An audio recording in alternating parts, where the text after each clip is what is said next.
This is CBC Here and Now.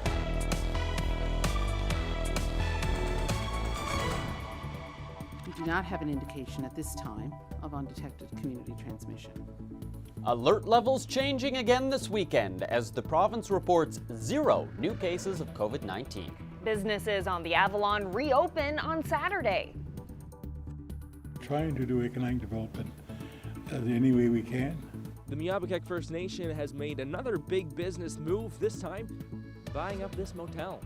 We own land, we own a motel now, so the sky is the limit to what we can do with it. Pretty spring-like out there today across parts of the province. I'll tell you how long that's going to stick around. Good evening and welcome to Here and Now. I'm Peter Cowan. And I'm Carolyn Stokes. We start tonight with an upcoming change in COVID restrictions across the province. That's right. Starting Saturday morning, the province is changing alert levels, but like the last change, different parts of the province are going to be at different levels. Let's take a look. So areas west of the Avalon Peninsula will move from alert level 4 to alert level 3. The Avalon and the Metro St. John's area, they're going to move out of the level 5 lockdown, which is the strongest, into level 4. So let's start with the rest of the province with what level 3 is going to mean. So let's take a look at gatherings. Official gatherings for weddings or funerals will be able to be 20 people. But when it comes to your household bubble, Dr. Fitzgerald says you can add what she calls your tight 10. That means each household can add 10 additional people in total. Just as we recommended at Christmas, determining who your close contacts are is a conscious and deliberate decision that each household must make. And if you are a parent with a teenager or a young adult in your home, they need to be a part of this conversation. Outside of your tight 10, your school-aged child should only be interacting with your close class cohort at this time. So what does alert level 3 mean for businesses? Well, restaurants can reopen for in-person dining, but bars and lounges will remain closed. Gyms, yoga studios, and swimming pools can open, but group classes and team sports are still off limits. So, for the metro area, what will the change mean going to alert level 4? Well, here's a refresher. Funerals and weddings are limited to 10 people. Non-essential stores can open at 50% capacity. That means for the retail sector, things will resume. For example, more businesses inside the malls are going to reopen. Other businesses like hair salons and spas, tanning salons, they can open. But when it comes to those close contacts outside of your household, Dr. Fitzgerald says you can only open up to more people for essential reasons. You could connect with immediate family members when needed to provide support or care of some type. You could bring in caregivers to your home, and you could support people who were isolated, who you may know. Now, one thing that's changing across the province is visitation for long-term care homes. Now that it's been 2 weeks since residents were fully vaccinated, people in personal care homes and long-term care homes can have 2 visitors on top of the people they need for care and support. One of the reasons that they're opening up, low case counts. For the first time in over a month, there were no new cases in the province. 3 people remain in hospital. All of them are in the ICU. Now, all of these measures are going to be reevaluated in 2 weeks. Why not move faster or even jump all the way to alert level 2, considering how low the cases have been? Dr. Fitzgerald is still urging caution. It's a firm 2 weeks. It's the incubation period of the virus. Back last summer, we remember we went 2 incubation periods. We went 28 days. And we know now that probably we didn't need to wait that long. We didn't know it at the time, but we're learning as we go, and so we do feel that the 2 weeks is the minimum that we can wait in between levels to make sure that we're where we want to be before we open up that little bit further.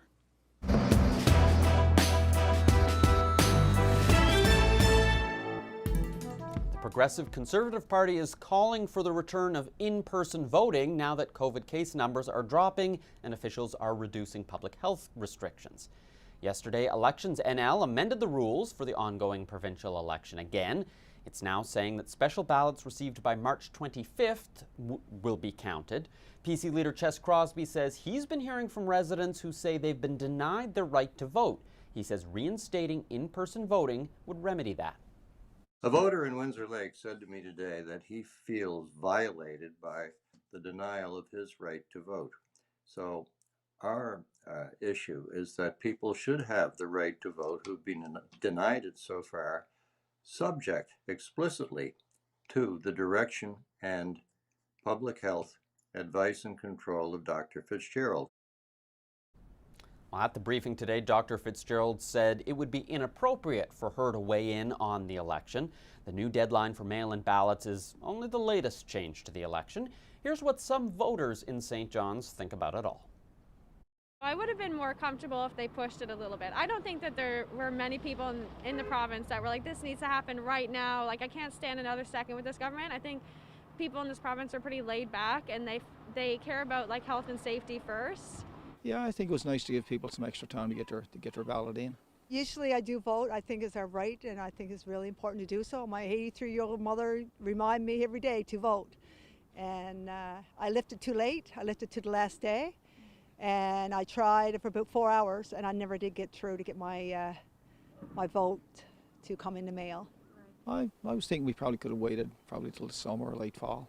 I know they've done what they can by extending the mail-in ballots and extending the deadlines, but I still had a lot of friends that were waiting ages like for their ballots to come in, and people were really stressed out about it. I think they could have, there was no need for it to be so such a short timeline.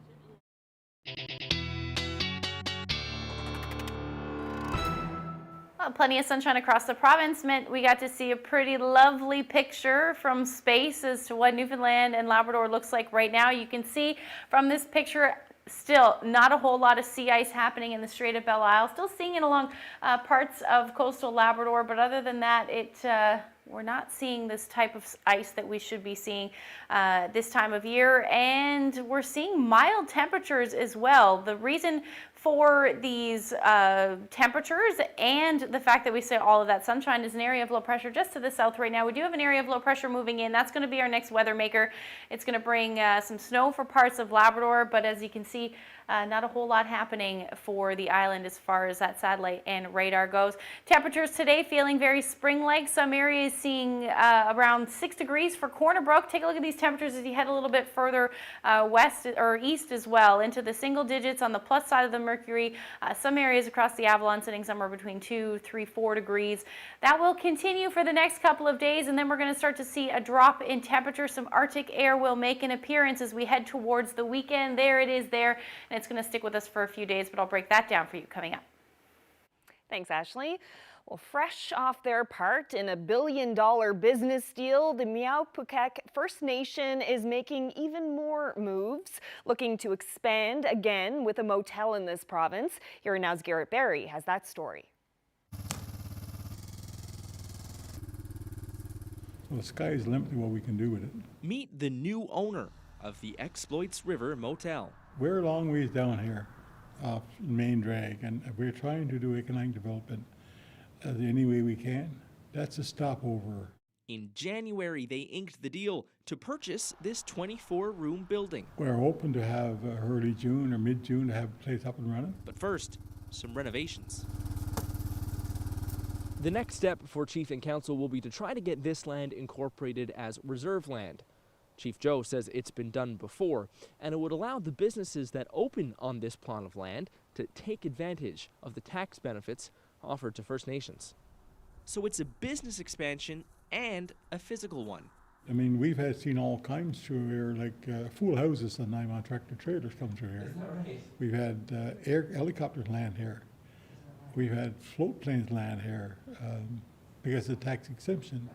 So, you know, if we could do that up there, then you don't have to drive all the way down. All that traffic comes because vehicles delivered on reserve get a tax break. And if the reserve expands north, maybe there will be more.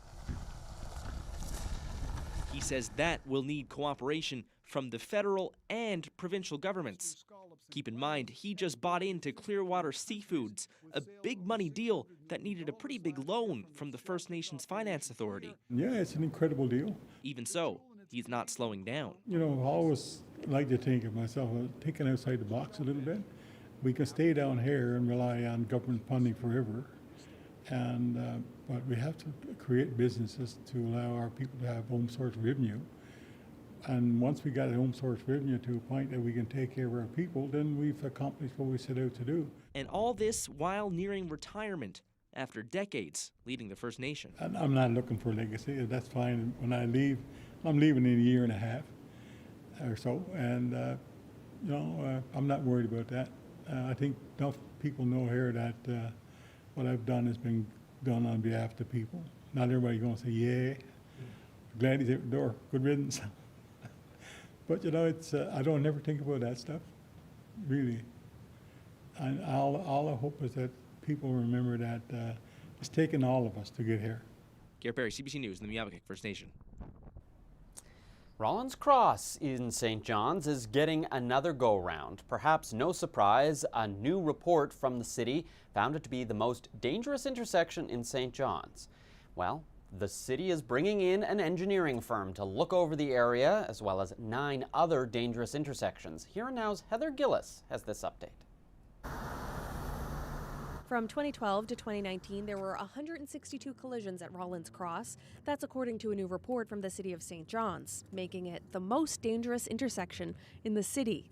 About 30% of accidents here result in injuries. That's no surprise to Rona Buchan, who's been walking the area for more than 30 years. While last year's traffic circle pilot project made it safer for drivers, she says it wasn't for pedestrians. We saw so many near misses. You were constantly jumping and hearing brakes screeching and tires squealing, and it was continuous. While here, where Thorburn Road meets Goldstone Street in Seabourn, it's the runner-up. The next most dangerous intersection, Kelsey Drive and Kiwanis Street, followed by Portugal Cove Road, Newfoundland Drive, and Higgins Line.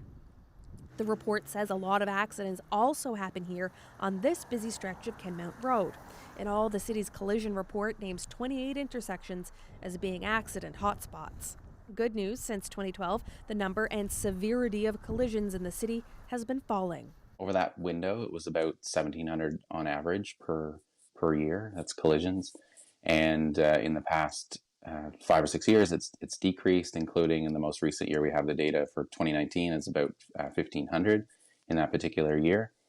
St. John City Council's Committee of the Whole voted unanimously to have an engineering firm complete a detailed evaluation of the most dangerous intersections. This work gives us some clear direction on which areas to focus on to drive those numbers as close to zero as possible. Meanwhile, the city of St. John says this: Water Street, McBride's Hill, and Ayers Cove is the most dangerous for pedestrians. Second is Rollins Cross.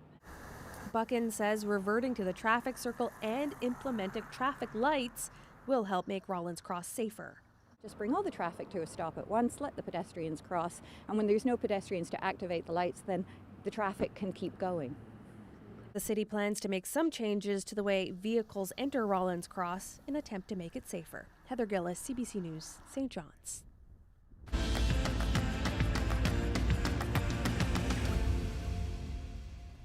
During the pandemic, many groups across the province have had to adjust to creating content at home and using social media to stay connected. And for the people of the Dawn Indigenous Friendship Center in Stephenville, it's been an opportunity to showcase Indigenous culture and history to an even wider audience. My name is Paul Pike, and I'm the Director for Cultural and Community Programming for People of the Dawn Indigenous Friendship Center in Stephenville, Newfoundland. We are one of around 100 friendship centers that are nationally. They established friendship centers as a way for connecting Indigenous peoples, especially coming from rural communities, into urban centers. It was a way to help Indigenous people navigate Canadian systems, everything from employment to training, whatever services that may need help with. It's my job to deliver as best possible, relevant cultural information, as well as help promote the culture, educate. And part of that means including people who are non-Indigenous to come in to learn about the land that they're living in. What's called a roach pin, and it goes right through the braid. I always tell people, whatever I'm sharing with you, if go and talk to elders from other regions, And if they tell you something completely different, then I was wrong. But I try my best to reach out to those elders and try to get some feedback about what I'm sharing before I share it. We got the call, says we're going to have to be working from home. Everybody was in their home lockdown environment. And we were all just scrambling, like, what can you do within your four walls? And at that time, we had an artist, Marcus Gossett was working with us. He was doing online programming, sharing about Mi'kmaq petroglyph art and things like that. So he was sharing those kinds of things, and not just how to do it, but the background to the designs and, you know, some of the history behind the petroglyphs. Other than that, I was doing online beading groups, and then I started something called the Monday Morning Live, which is only like about 20 minutes to 30 minutes on Monday mornings. We just felt like our whole purpose was really at that point is to keep our community connected. I share a little bit of music and as much local, especially local Mi'kmaq cultural knowledge that I can dig up and share. You can see this one's been beaded and stuff, and they would be worn on that. We have a lot of community members that live away as well, and they've all expressed, you know, how great it is to feel a part of something, to be able to connect with home, and so we see the value in it, obviously, and it's a way for us to say who we are on a broader, you know, World Wide Web level. Be able to say that we're here and this is, you know, our community, and we want to share it with you.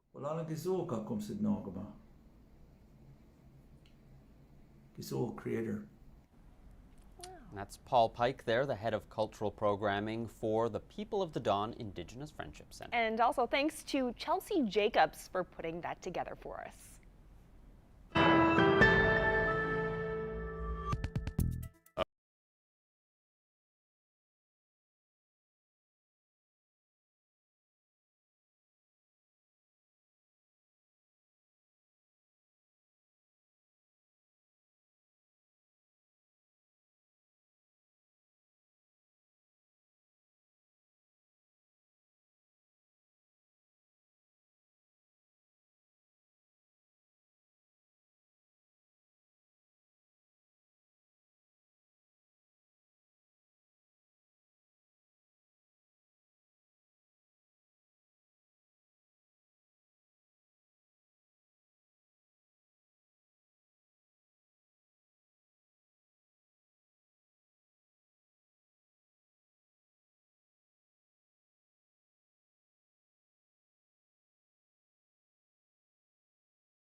This weather update is brought to you by the Healthcare Foundation Home Lottery. Order tickets now at hcfhomelottery.ca.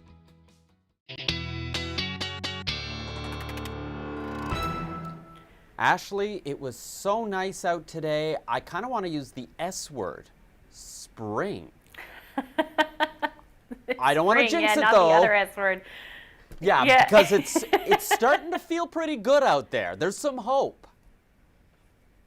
Yeah, it's certainly when we start to get into March, we feel that sun when it finally does come out, how warm it is, and then things start to melt. Certainly feels like spring is in the air for some places, but don't get too excited because we are going to see a cool down as we head into the beginning of next week, but we'll take it for sure for the next couple of days.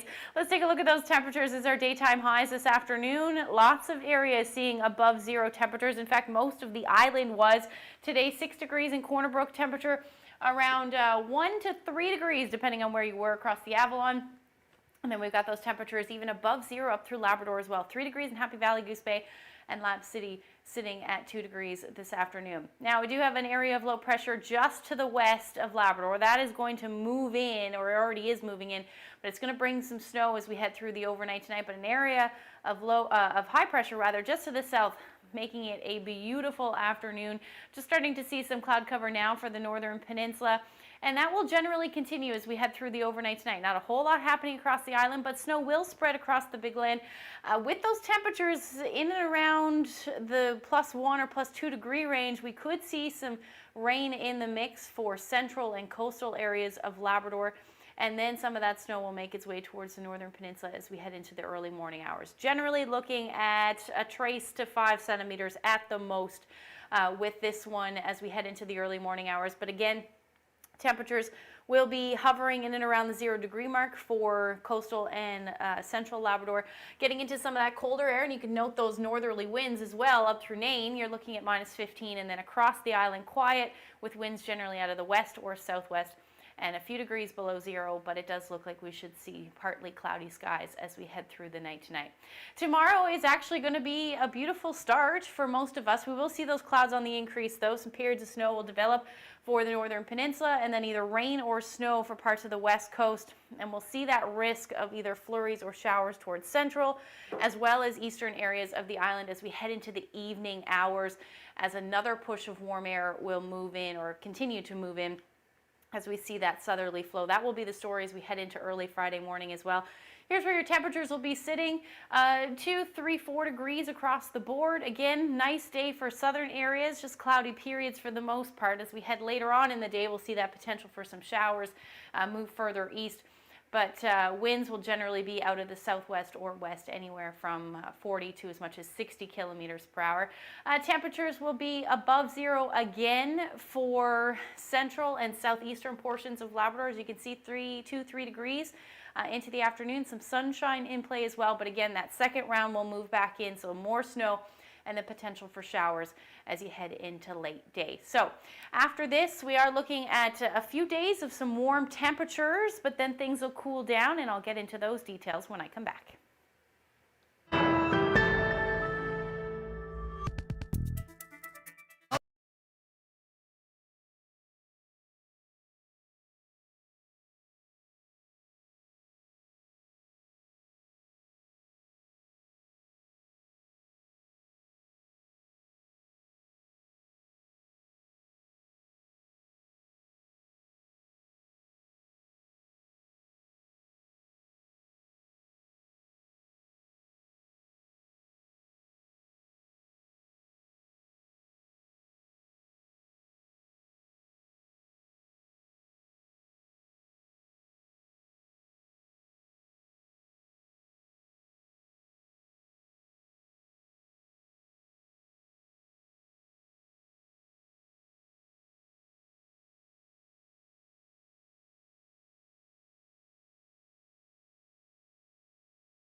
Welcome back to Here and Now.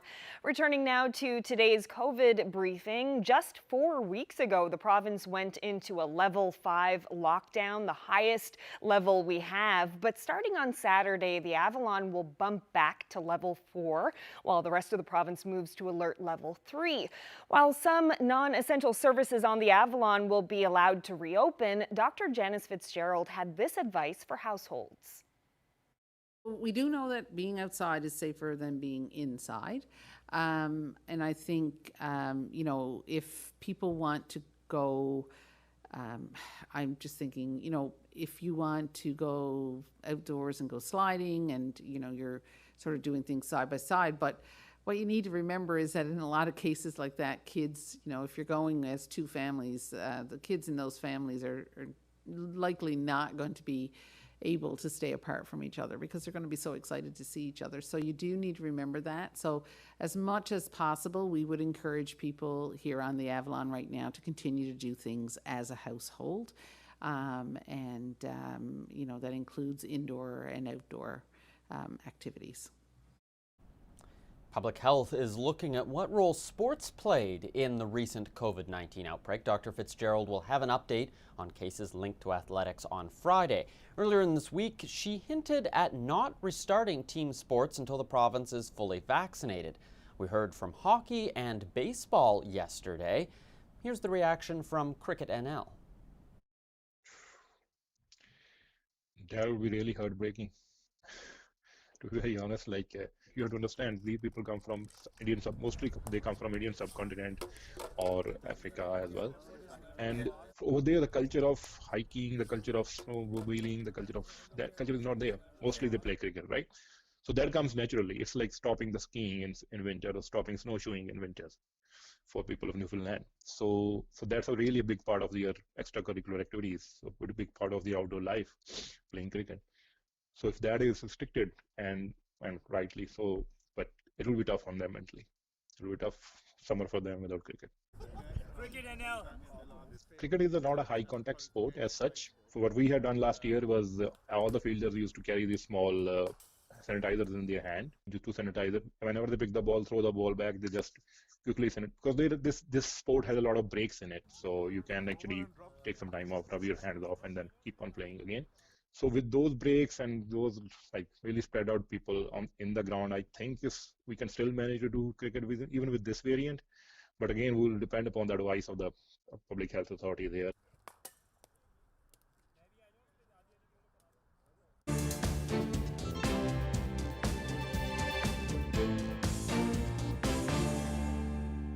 Well, in national news, the majority of COVID-19 vaccinations have been administered to seniors, particularly those in long-term care.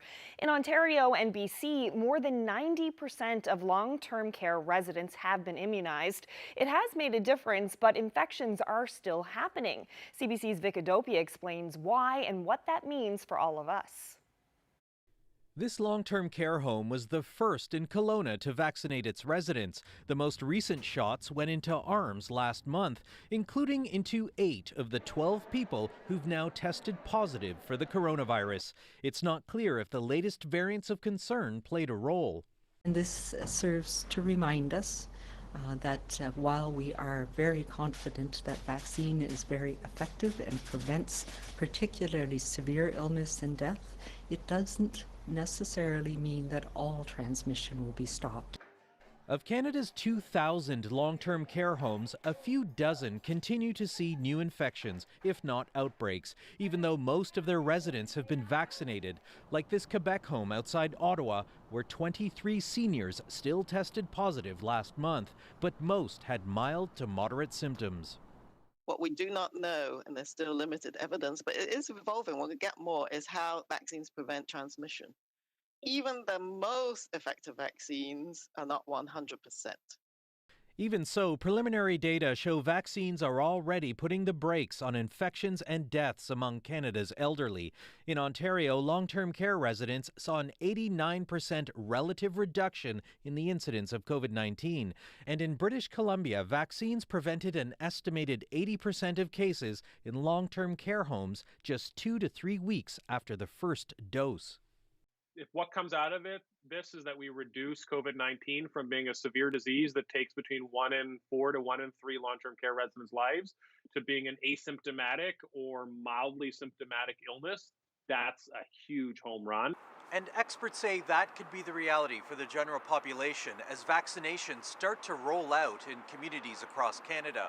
Milder symptoms, if any at all, but no guarantee of complete immunity. Vic Adopia, CBC News, Toronto. Well, with the Avalon rolling back to alert level 4 on Saturday, we can anticipate that schools in the greater metro area are going to reopen as well. Now, the Education Minister and the school board are expected to give us more details on that tomorrow. Yes, that's set for noon tomorrow. And speaking of education, one school in Canada's north has hired a special news staff member. She's helping students build relationships and helping to treat children dealing with trauma. Philippe Morin went back to school to learn more. At Takini Elementary, this Labradoodle is more than a mascot. Hey, come on, Luna, let's go. Good girl, come on. Good girl. She's my co-worker, my co-teacher. Luna is a therapy dog. That means she's used in counseling, in lessons, and for emotional support.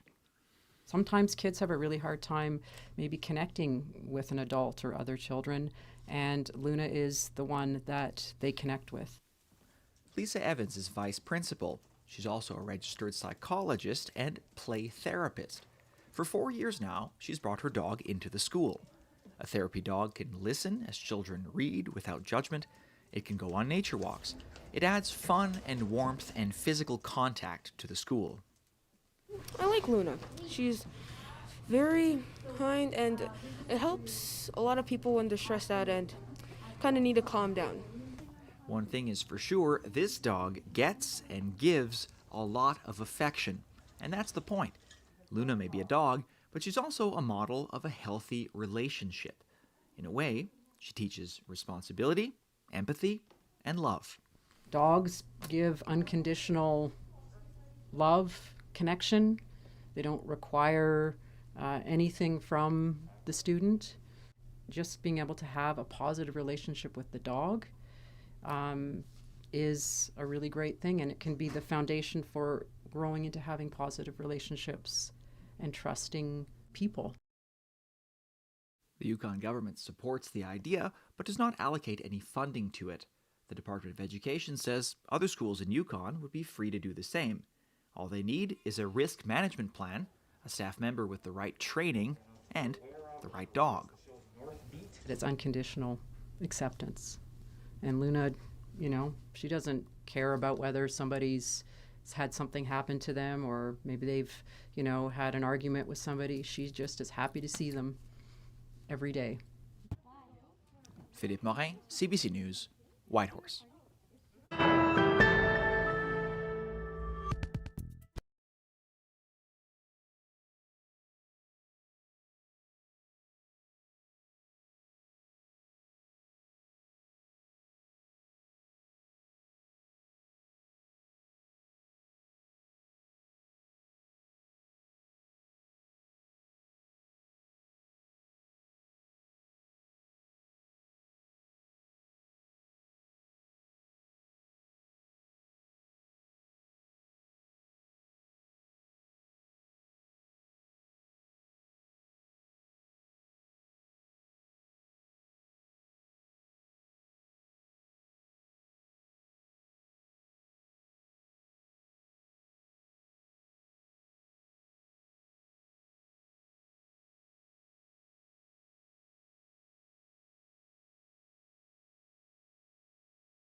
What should have been a 4-week winter provincial election campaign has now been stretched into a 10-week spring election campaign. Elections NL has once again extended the deadline for voting. Now all ballots must be back at Elections NL headquarters by March 25th. So what does that mean for the candidates? Well, anyone who's an MHA continues to get paid until Election Day, a date we don't yet know. But for many non-incumbent candidates, there are real-life consequences for being in campaign mode for that extended period of time, both personally and professionally. So to find out how candidates are coping with these uncertain times, we're joined by Patricia Johnson-Castle, who is the NDP candidate for Torngat Mountains, PC candidate Jody Wall, who's running in Cape St. Francis, and Carla Hayward is running for the Liberals in Mount Pearl Southlands. So Carla Hayward, let's start with you. I saw you post on social media about this latest change in the voting deadline. So what does this campaign extension mean for you? So I actually ran in a nomination race immediately preceding the election being called. So when March 25th rolls around, I will have been actively campaigning for 81 days. I had to take unpaid leave when I decided to run. So obviously that is a significant financial consideration for my family. Of course, also now we have our kiddos at home. I have a 6-year-old, so she's at home as well now. So, you know, in terms of our personal lives here, my family's life is extremely different. But again, kind of to echo what I said just a moment ago, when I decided to run, while I did not know the campaign period would be this long, I knew that it was going to take a lot. It was going to take a lot of energy. It was going to take an incredible amount of support from my partner, from my family, from my friends. And those things have continued through the period. And Jody Wall, you have a family, and as mayor of Pooch Cove, you also have, you know, municipal responsibilities and duties. How have you been affected by this ongoing election? Much like Carla, I had to win a nomination race before the election began as well, which was a lengthy process. Once I won that nomination, I immediately had to take an unpaid leave of absence from work. Again, much like Carla with her position. And you know, when I came into this, it was a family decision. So yes, it does make a difference at home. And yes, I'm still the mayor of Pooch Cove, and there's a lot of work that needs to be done on that front as well. And that's why I didn't take a leave of absence from that position because of the files that we're working at here in the town. But it does start to become taxing on you and your campaign team, no doubt about it. You know, it is frustrating when you think about it, but what I tell my campaign volunteers, my family, my friends who stop me wherever, they say, you know, how you doing with it? I say, we're playing the hand that we're dealt, and that's what we're going to continue to do. And Patricia Johnson-Castle, what went through your mind yesterday when you found out that this election limbo will be continuing for even longer than expected? I have to say that, I mean, I was very disappointed with this election being called in winter in any case, because especially being in Labrador, this is a period of the year where there's a lot of storms, weather comes down. All last week, we didn't have any flights in Nain. And, you know, a winter election when we could have had a spring or like an actual spring or a summer election was extremely disappointing to begin with. But particularly this way that this was announced is it's not actually really like an extension, because ballots have to be received in St. John's by the 25th.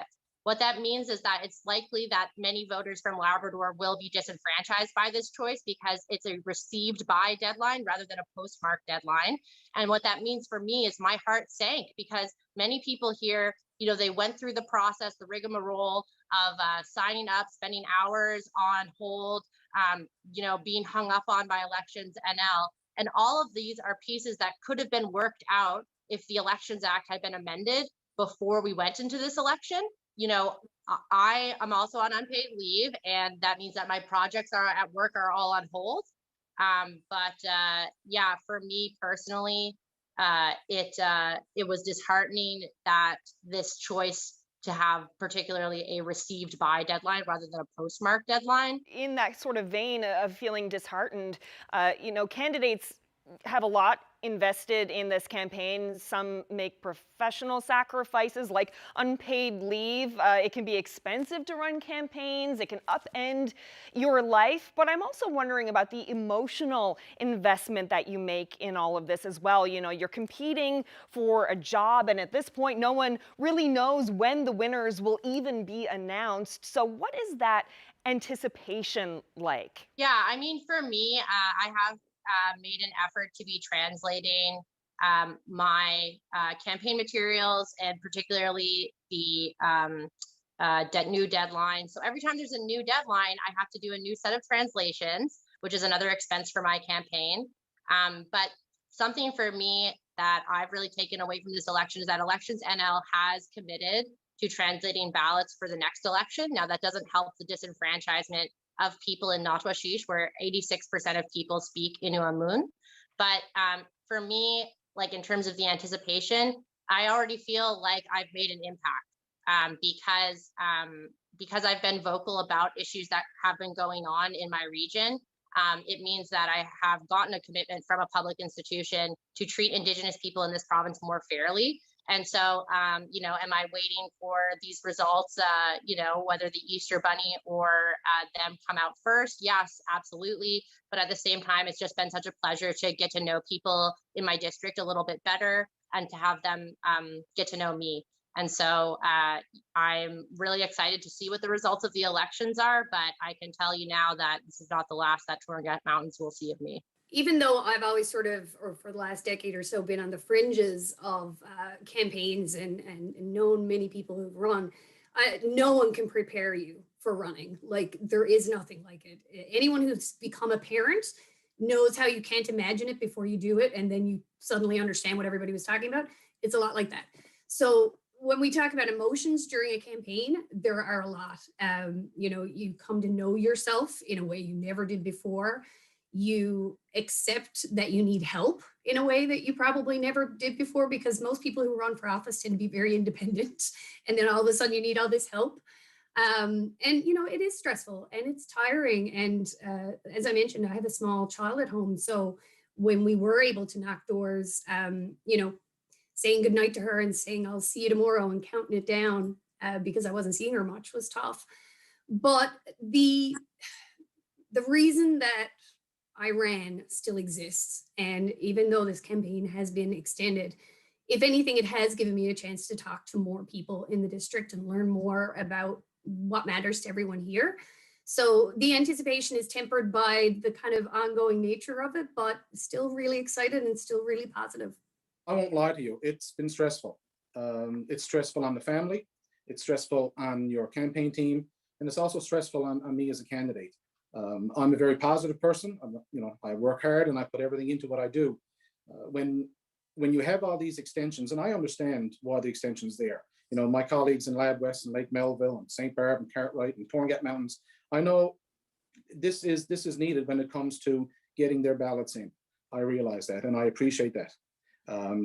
Again, when you look at what you put in from your point of view, from your campaign, from the start, when you leave your profession and you start doing the door-to-door and you start doing your phone calls and you engage with the public, you are driven, no doubt. These last few weeks have been hard, and you know, it's hard to hide it from your family. It's hard to hide it from your friends and your supporters. They know, they see it in your face, and but I'm optimistic, no doubt, that we will come to this. This will end, no doubt. We don't have a date as of when, but you know, we are doing well and making the best of it and taking one day at a time to ensure that we reach everyone and hopefully that they all get their ballots turned back in. All right, well, Jody Wall, Carla Hayward, Patricia Johnson Castle, thank you so much for speaking with me about this today. Thank you. Thank you. Thank you, Carolyn.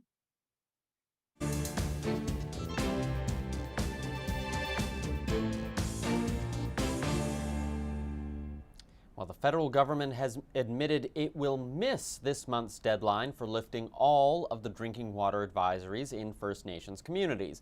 But it also pointed to the progress that's been made since 2015. As of today, 101 First Nations communities have had their boil orders lifted. That's nearly 2/3 of the long-term advisories that were in place when the Liberals took office. Today, 98 new water plants and 418 upgrades have been funded, which translates to over 460,000 people, 5,800 homes, and 430 community buildings, including schools and health centers that will all have clean drinking water. Now, the minister also unveiled a new government website that will track Ottawa's progress with getting the job done. A judge has sentenced Corey Huron to 6 years in prison, minus the time he has served. He's the Manitoba man who stormed the gates of Rideau Hall with loaded firearms and multiple rounds of ammunition last summer. Huron pleaded guilty last month to 7 weapons charges and 1 count of mischief for causing $100,000 worth of damage to the Rideau Hall gate. The 46-year-old military reservist rammed the front entrance with a truck, then roamed the grounds. He made it as far as a greenhouse, which is close to both the Prime Minister's home at Rideau Cottage and the Governor General's residence, before the Mounties arrested him.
Ashley, nice days like today always seem to end up coming on the work week when some of us are stuck inside. How is the weekend looking? Are we going to get any of this nice weather then? Well, we're going to see some of the milder temperatures continue into the weekend, but it does look like it will be unsettled as another system will move in and bring some more precipitation with it. Let's take a look at the future tracker just to time that out. By the time we get to Friday morning, we're starting to see that bigger push of warm air move in. So this is where we're going to see the warmest temperatures of the week. Still going to see some mild temperatures up through portions of Labrador, as well as we'll see some snow and rain. This will mainly be a rain event for the island. Some areas picking up anywhere from 5 to 10, maybe even 15 to 20 millimeters of rain in some of those heaviest showers. But the good news is that the mild temperatures and the rain combined is going to be fairly slow. So don't really see too much of the risk of seeing some localized flooding. However, we will see those mild temperatures continue through most of the day on Friday. Now into Saturday, that area of low pressure will move off, and behind that we're going to see some snow develop across Labrador, and then again some of that snow will make its way towards the island as we head through the overnight, or rather the afternoon on Saturday. And the first half of Saturday actually looks pretty nice for eastern areas of the island. So like I said, Friday being the warmest day of the week, most areas across the island seeing anywhere from 4 to 7 degrees. These may bump up a little bit more depending on how much sunshine we continue or we see in the first half of the day for eastern areas. But overall, another mild day for Labrador as well. Happy Valley, Goose Bay reaching a high near 5 degrees. So again, some rain in the mix for you. And then as we head into Saturday, that's when those temperatures will start to drop. So back down to the minus double digits for most of Labrador. It'll take its time getting towards central and then parts of the island as well. So down to 1-2 degrees, and you can see hanging on to that sunshine, 3 degrees for eastern areas. But as we head through Sunday, that's when we're going to start to see that temperature drop. Certainly into Monday, our overnight lows dipping into those minus double digits, and it looks like most of next week will actually be fairly chilly, with temperatures certainly into those minus single digits and overnight lows into those minus double digits through central, with flurries the story for both Sunday and Monday. As we get into western Newfoundland, keeping skies gray right through Monday, and again temperatures into the minus single digits, overnight lows by Monday night dipping into the minus double digits. And then take a look at the temperatures for eastern Labrador. So back down to the minus double digits through the day, and overnight lows into the minus 20s as we head into Monday. And that will pretty much be the story for most of the week for western Labrador. Some sunshine in play both Sunday and Monday, but again, temperatures into the minus 20s as the overnight lows. So I wanted to share this photo looking very spring-like after a snowshoe. This is the view and sunshine in Tickle Cove. Sherry shared that shot with me. Thank you so much for sharing that with us. And if you have any weather photos to share with us, send them to nlphotos@cbc.ca. Beautiful shot. Way too nice a day to be stuck inside in a TV studio. For sure. Well, plenty of people look forward to heading to the pond in the summer, but a group in Whitehorse figures, wait, hold on a second, Carolyn. This sounds very similar to the story that we had just a couple of weeks ago from the Hogan family, who live on the west coast of Newfoundland, who've been taking a dip in the Humber River all winter. That. Well, this group in Whitehorse even has themes with this. Last weekend, it was a Mardi Gras beach party that they were having. The CBC's Chris McIntyre went to check it out. We are going to enjoy the I would say, the lake and the snow like if you were on the sand and in the south. As temperatures around the Yukon warm up, you'll catch Yukoners out and about enjoying their favorite outdoor activities. At Chappern Lake in Whitehorse, a brave bunch of people have gathered to soak in the sun and jump in the lake. The Yukon ice water swimmers have been doing this a few times a week since November. Every Sunday, anybody can join in. Believe it or not, they say the plunge is worth it. After doing this soak, we feel so physically and even I would say mentally, we feel very good. It's for not only for the day, but for the next days. It's a kind of a reset. This is Michael Vernon's second plunge. He had his first last week. It felt so good, he wanted to do it again. My mind was quieter and more peaceful for the rest of the week, and so today I'm kind of interested to see if I can replicate that. He lasted about 3 minutes this time. He's already feeling a similar effect to the last time he took a swim. I mean, it starts a little bit with the focus on the breath when you're in the water. And then definitely when I'm a little bit warmed up, I'll start to feel that high a little bit more, I hope. Jumping into a frozen lake might not be everybody's idea of a good time, but everyone here says it's a perfect way to spend a sunny Sunday. Whether they watched on the sidelines or jumped in the lake, everybody left with a smile frozen on their face. Chris McIntyre, CBC News, Whitehorse. I watched most of that with my jaw open. It was just like, wow, that looks so cold. I want to sniff what's in those thermoses. I'm thinking it's something a little stronger than hot chocolate. Yeah, it's got to be something that'll warm you up for sure. Well, before we leave you tonight, there's one more change to tell you about that's coming with the drop in alert levels. That's going to be happening this Saturday on the Avalon from alert level 5 to alert level 4. As of Monday, regulated childcare services in the Avalon region can return to full capacity. Safety protocols like adults wearing masks and eye protection will remain in place, and it does mean the department will no longer provide compensation for children not attending as of Monday. So that's a little note to end on tonight. Lots of changes, including details from the Education Minister tomorrow. We'll have it all on Here and Now. Good night, everyone. Good night.